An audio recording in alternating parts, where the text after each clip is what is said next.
I'll jump to the one though that I think is most significant, or at least significant to me, and that is Jesus' prayer from the cross, which is in Luke's gospel, Luke 23:34.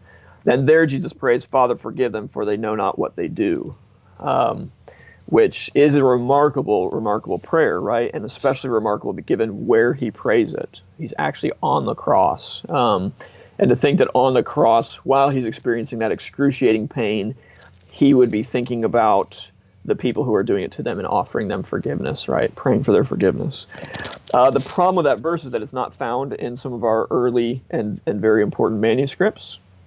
And the question is, why would anybody want to remove that?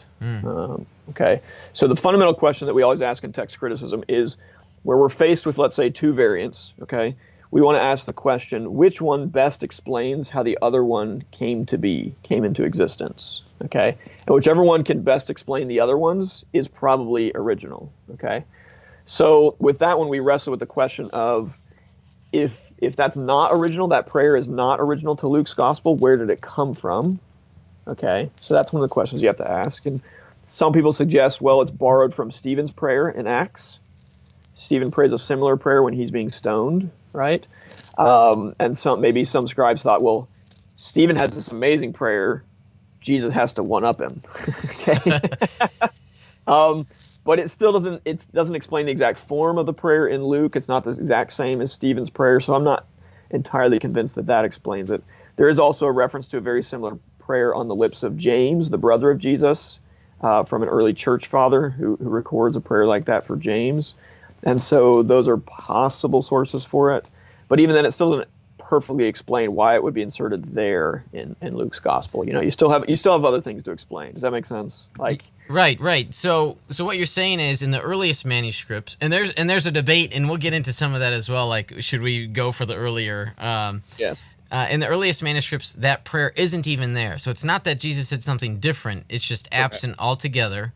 And so that leads one who believes we should go with the earliest to say, well, hang on a second, where did that come from then? And so we look for other sources to see similar language. And obviously preferable would be identical language, because then you could explain the slip of the copyist, or even if there's an editorial remark by a scribe. Sometimes we have evidence of that. So that would be a mistake that slips in to the text if we're seeking to get to the earliest form of what the text was. Yep. So I follow. So, and then on the other side, there is evidence from the early church that the early church was actually troubled by this verse for various reasons. So one of the questions we ask in text criticism is there any reason why scribes would have been uncomfortable with the verse and wanted to make it easier for themselves? Okay, and this doesn't always have to be nefarious. It can be, but it doesn't always have to be. Sometimes it's just they're reading their Bibles and saying, let's say they're in the Synoptic Gospels, and they say, well, this isn't the way Jesus said that, because they're familiar with the text from one of the other Gospels. So they think, well, my manuscript is messed up, right? They were aware of textual variants like we are, maybe not to the same degree, but they were quite aware that scribes before them made mistakes, and so they didn't always have as big a problem correcting the manuscript in front of them, right? So one of the arguments for the prayer from the cross is the fact that some early Christian writers did have a theological problem with this prayer for a couple reasons. One is some were bothered because it seems to present Jesus extending forgiveness to the Jews. And they felt that God had judged the Jews in the destruction of Jerusalem in AD 70. And so you had a problem with either they didn't want Jesus to offer forgiveness to the Jews, or they simply felt that this was a prayer that God didn't answer in light of the destruction of Jerusalem, do you see? So they thought, well, man, we have to explain this verse somehow, right? So there's a number of reasons why early Christians had some trouble with this verse, whereas we tend to just read it and think it's amazing. It's great. They actually were somewhat troubled by it theologically. So some have suggested that some early scribe may have been troubled enough by it that he cut it out, that he removed it, right? So in this case, it was there in the original, and a scribe removed the text that was in the original. Correct. So in this particular situation, then, we would say that these variant readings are not the earliest.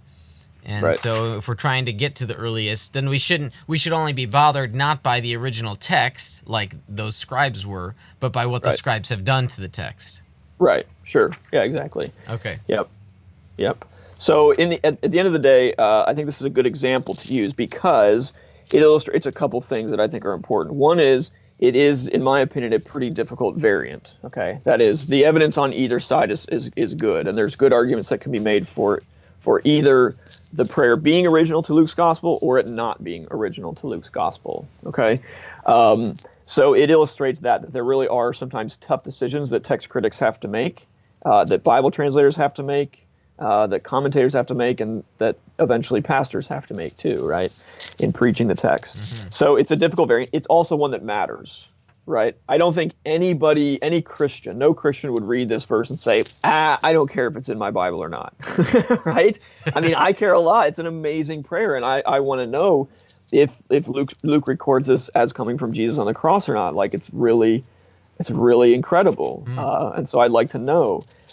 But at the same time, even though it's a difficult variant, even though it's a difficult variant that matters to me, it's still not a difficult variant that fundamentally changes the theology of the New Testament, in my opinion. Okay? So some people might look at a variant like this and say, well, this changes our view of Jesus in Luke's gospel.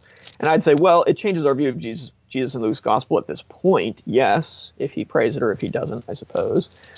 But it's not like if we don't have this verse in our Bible, then Jesus never tells us to love our enemies or to forgive people. Yeah. Right? I mean, that would be absurd to try to claim that if we don't have this verse, then Jesus doesn't teach us to forgive people. Of course he does, right? And we even see, say, in somebody like Stephen, a clear example of someone forgiving their enemies, right, in the New Testament. Then you could show this even in early Christian writings after the New Testament, you see the same theme of instruction and the practice of forgiving enemies, right? So I think what we lose if the verse is not there is we lose an incredible example from Jesus of what he taught us to do, but we don't actually lose his teaching on forgiveness.